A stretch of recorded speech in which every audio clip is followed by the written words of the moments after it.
আলাইকুম। আমরা ক্যামেরায় ধারণ করার চেষ্টা করছি যমুনা রেল সেতু। আমরা এখন যমুনা রেল সেতু দিয়ে সড়ক এবং রেল সেতু যে উভয় এবং অ্যাটাচ সেতুটি আছে সেটি দিয়ে আমরা পার হচ্ছি এবং অপর প্রান্তে যে নির্মাণাধীন রেল সেতুটি হচ্ছে সেটি আমরা ক্যামেরায় ধারণ করছি এবং আপনাদের দেখানোর চেষ্টা করছি। আমরা উত্তরবঙ্গের যমুনা সেতুকে বলা হয় উত্তরবঙ্গের প্রবেশদ্বার, অর্থাৎ এই প্রবেশ দিয়ে ঢাকাতে প্রবেশ করি, আবার ঢাকা দিয়ে বের হওয়ার সময় আমরা উত্তরবঙ্গে প্রবেশ করি এই সেতুর মাধ্যমে। সুতরাং আমাদের কাছে এই সেতুর গুরুত্ব অনেক।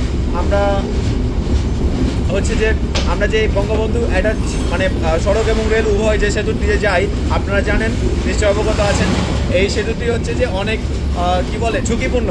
আমরা এই যানবাহন একই দিকে হচ্ছে যে ভারী মালবাহী ট্রাক, অন্যান্য যানবাহনের কারণে এবং একই সাথে সেতু থাকার কারণে ট্রেনটি অনেক স্লো এবং ধীরে ধীরে যায় এবং 10 থেকে 15 মিনিট প্রায় এই সেতুটি পার হতে সময় লাগে, যেটি আমাদের কাছে অনেক সময় সাপেক্ষ এবং আমাদের কাছে অনেক সময় বোরিংও লাগে। আর দুই প্রান্তের সময় লাগে দুই প্রান্তে দাঁড়ায় না এবং দুটি প্রান্তে যে সেতুর পূর্বে এবং শুরুতে এবং শেষে অনেকটা সময় দাঁড়াতে হয়, যেটা আমাদের জন্য অনেকটা সময় হচ্ছে যে পীড়াদায়ক মনে হয় যাত্রীদের কাছে। এবং আমরা এই ঝুঁকিপূর্ণ।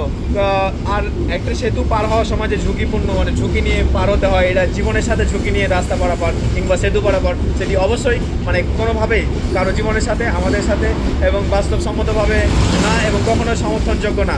সুতরাং আমরা এই যে নির্মাণাধীন সেতু দেখতেছেন, আমরা দেখানোর চেষ্টা করছি এটিকে আমরা দ্রুতই হচ্ছে যে নির্মাণ করে এটা যানবাহন অর্থাৎ রেল চলাচলের জন্য উন্মুক্ত করা হোক জাতির কাছে, জাতি এবং আমরা স্টুডেন্টরা এবং সাধারণ জনগণ ও শিক্ষার্থীরা এই প্রত্যাশা করি।